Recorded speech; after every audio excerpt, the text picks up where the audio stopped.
आज हम लोग एक न्यू फ्रेश चैप्टर के साथ क्वाड्रेटिक इक्वेशन क्लास 10 का linear equation in two variables के बाद ये जस्ट उसके बाद का चैप्टर है और ये चैप्टर अपने आप में बहुत इम्पोर्टेंट है मार्क्स के लिए भी और इसका यूज आगे आपको 11 में मिलने वाला है।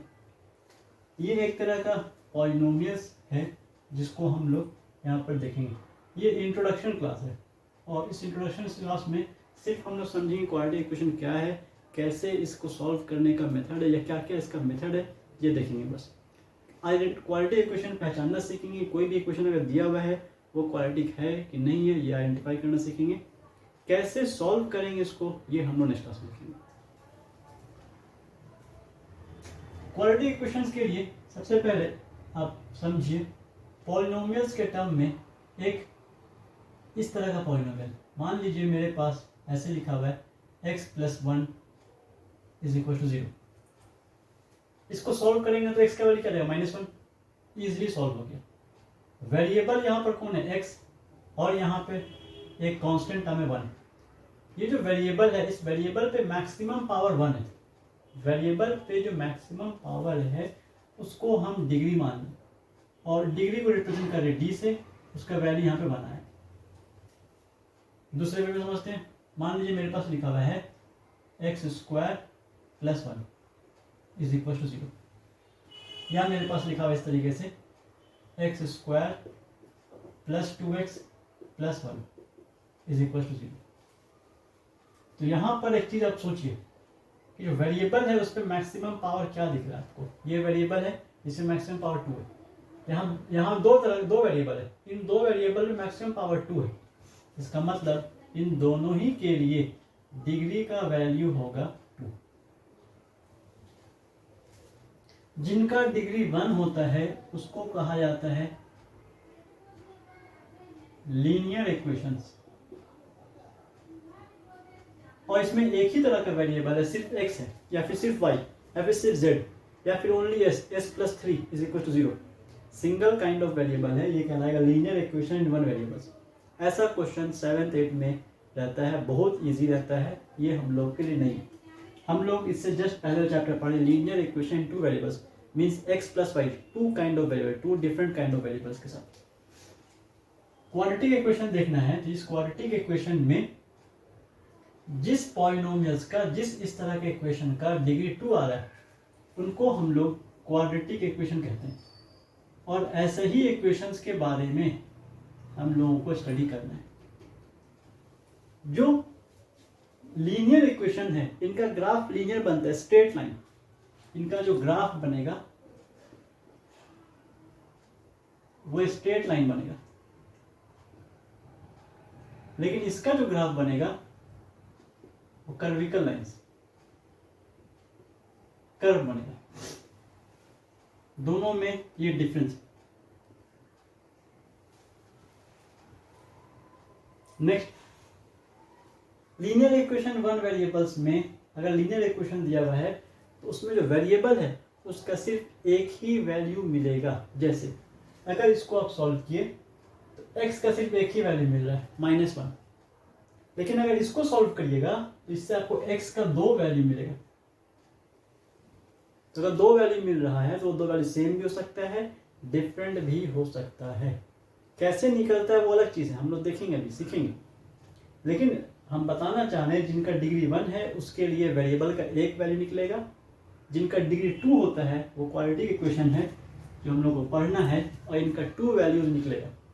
वो 2 वैल्यू वेरिएबल का, जैसे x का वैल्यू 1 भी आ गया, इसका वैल्यू -1 भी आ गया, 2 अलग अलग वैल्यू मिला। ऐसा भी हो सकता है कि x का वैल्यू -1, x का वैल्यू -1 मीन्स 2 वैल्यू तो निकला लेकिन दोनों इक्वल है। तो दोनों ही तरह का हो सकता है।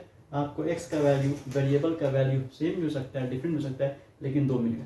अच्छा, मान लीजिए कोई इक्वेशन इस तरीके से इनका डिग्री 3 आ रहा है तो फिर उसका कितना वैल्यू मिलना चाहिए? उनका 3 वैल्यू मिलना चाहिए, उसका 3 वैल्यूज मिलेगा। ऐसे को क्यूबिकल इक्वेशन कहते हैं। ये cubical equation, quadratic equation, linear equation, ये सब आपको पॉलिनोमियल्स में भी डिटेल में मिल जाएगा। Polynomial chapter 2। तो इनका सिर्फ only one solution,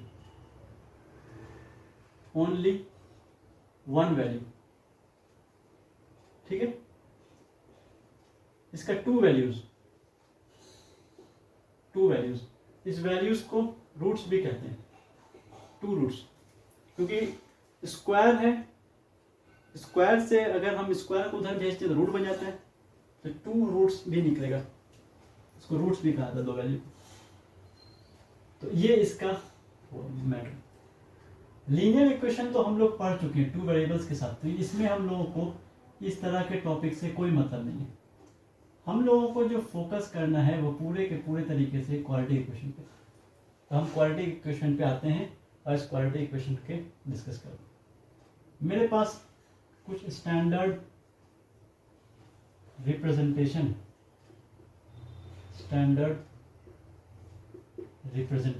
of quadratic equation, ये क्वाड्रेटिक इक्वेशन ही चल रहा है, लीनियर इक्वेशन कैंसिल, खत्म, ये पढ़ लेते हम लोग। क्वाड्रेटिक इक्वेशन का स्टैंडर्ड रिप्रेजेंटेशन होता है ax square plus bx plus c is equal to 0। A क्या है? a इज ए नंबर, एक न्यूमेरिक वैल्यू हो सकता है जो कोएफिशिएंट है एक्स स्क्वायर का। b क्या है? कोएफिशिएंट ऑफ x, ये एक न्यूमेरिक वैल्यू हो सकता है 1 2 3 -1 -2 -3 -2/3 3/2 0.1 -0.3। c is perfectly constant number, एक कांस्टेंट होगा। ये स्टैंडर्ड रिप्रेजेंटेशन है। और इस स्टैंडर्ड रिप्रेजेंटेशन में एक बात आपको नोटिस करना है कि a must not equal to 0। a 0 नहीं होना चाहिए, होना ही नहीं चाहिए। अगर a 0 हो गया, अगर a 0 इंटू समथिंग 0, खत्म, मीन्स एक्स स्क्वायर वाला टर्म खत्म। अगर एक्स स्क्वायर वाला टर्म खत्म हो जा रहा है, इसका मतलब अब ये सिर्फ चीज बचा, और अगर ये बचा है तो इसमें जो वेरिएबल एक्स है उसके पावर कितना है? मैक्सिमम 1, और जिनका पावर 1 होगा उसको लीनियर इक्वेशन कहेंगे।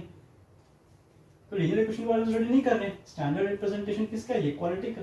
तो क्वाड्रेटिक के स्टैंडर्ड रिप्रेजेंटेशन के लिए ax स्क्वायर होना जरूरी है। हाँ, bx नहीं हो सकता चलेगा, c नहीं हो सकता चलेगा, इसका मतलब b 0 हो सकता है या फिर c भी 0 हो सकता है, पॉसिबल, लेकिन a 0 नहीं होना चाहिए। अब इसके कुछ एग्जांपल्स देखते हैं पहले। मान लीजिए मेरे पास एक क्वेश्चन ऐसे लिखा हुआ है 2x square plus 3x minus 4 is equal to 0। इस क्वाड्रेटिक इक्वेशन में आप एक नोटिस करिए कि a b c का क्या वैल्यू।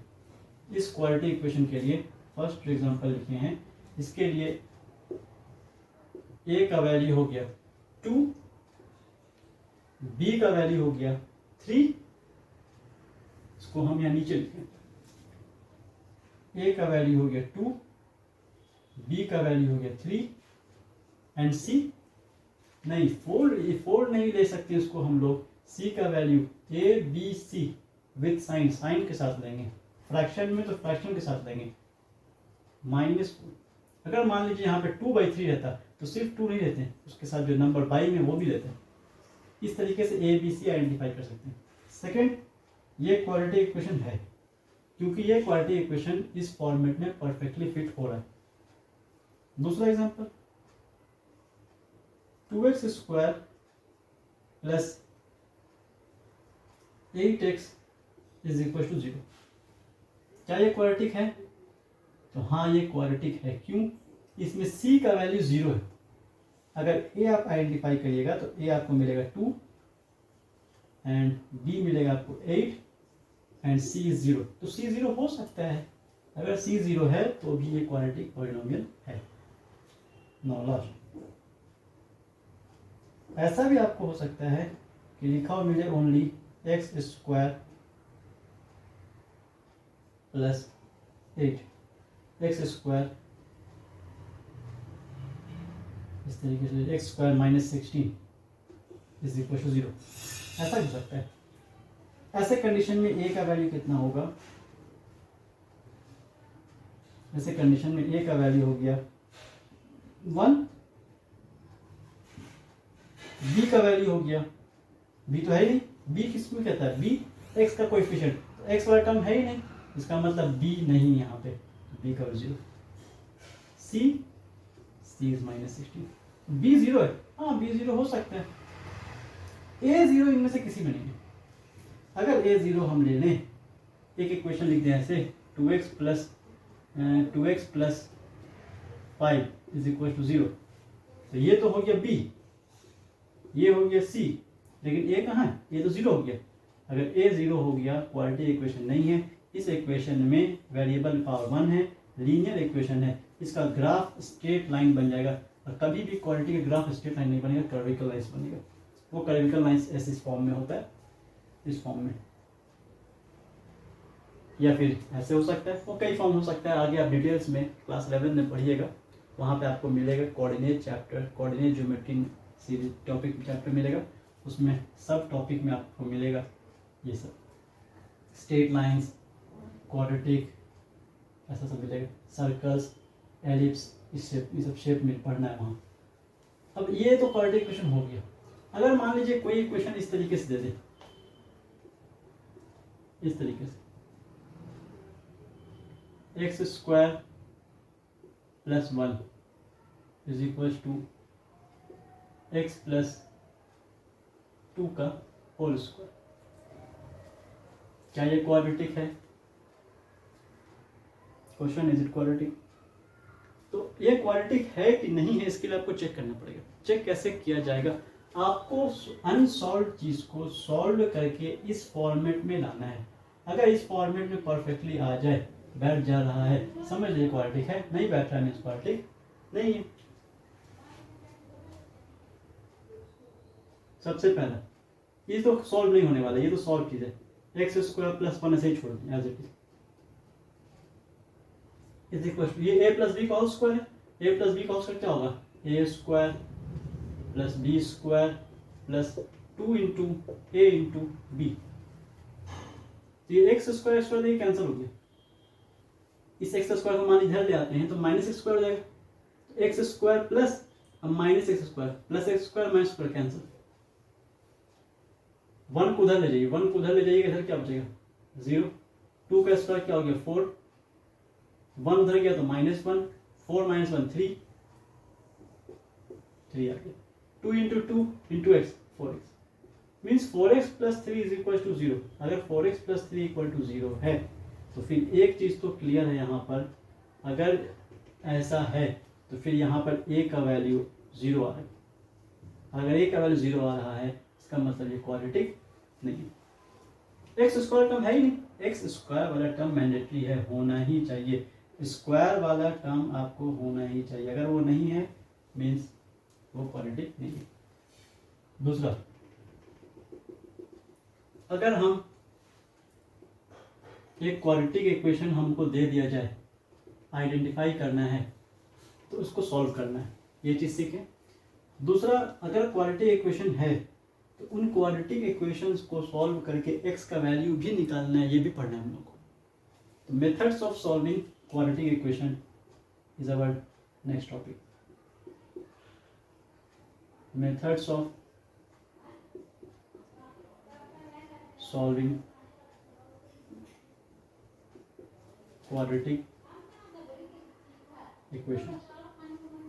कौन सा मेथड है इसका क्वाड्रेटिक इक्वेशन जिससे सॉल्व हो जाए? देखिए कई मेथड है, जिसमें एक मेथड तो आप पढ़ चुके हो। First is factor methods of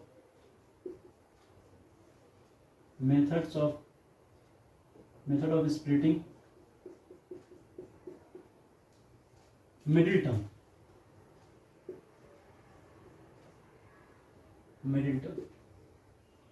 middle term को स्प्लिट करना है। मिडिल टर्म कौन सा होगा? दिस इज मिडिल टर्म, इसको मिडिल टर्म कहा जाएगा। मीन्स bx वाले को आपको स्प्लिट करना है,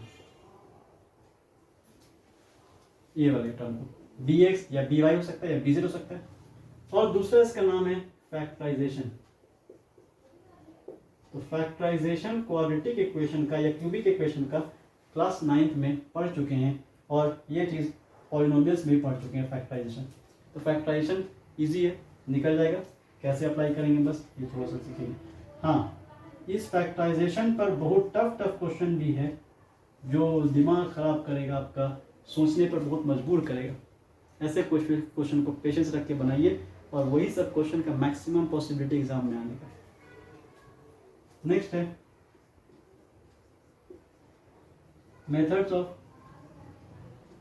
कंप्लीटिंग स्क्वायर। ये कौन सा मेथड है, नाम सीख रहे हैं अभी हम लोग, नेक्स्ट क्लास में पढ़ेंगे इसको। And last one is quadratic formula. ये एक फॉर्मूला पे बेस्ड है, फॉर्मूला लगाएंगे आंसर है। इस तरीके से हम लोगों के पास ये 3 तरह का क्वाड्रेटिक इक्वेशन मिलेगा। इन 3 तरह का हमको मेथड मिलेगा क्वाड्रेटिक इक्वेशन सॉल्व करने के लिए। इन्हीं मेथड से हम लोग इसको सॉल्व करेंगे, और सॉल्व करने के लिए हम लोग 1 बाय 1 सबसे पहले फैक्टराइजेशन देखेंगे नेक्स्ट क्लास में। आज के लिए इतना ही। जिन किसी को भी फिजिक्स केमिस्ट्री का क्लास से जुड़ना है, वो लिंक डिस्क्रिप्शन में, वीडियो के डिस्क्रिप्शन में व्हाट्सएप लिंक दिया रहेगा, उसमें आप जाके ज्वाइन कर सकते हो, वहाँ आपको सारा इन्फॉर्मेशन मिल जाएगा। आज के लिए इतना ही। नेक्स्ट क्लास क्वेश्चन के साथ। Thank you.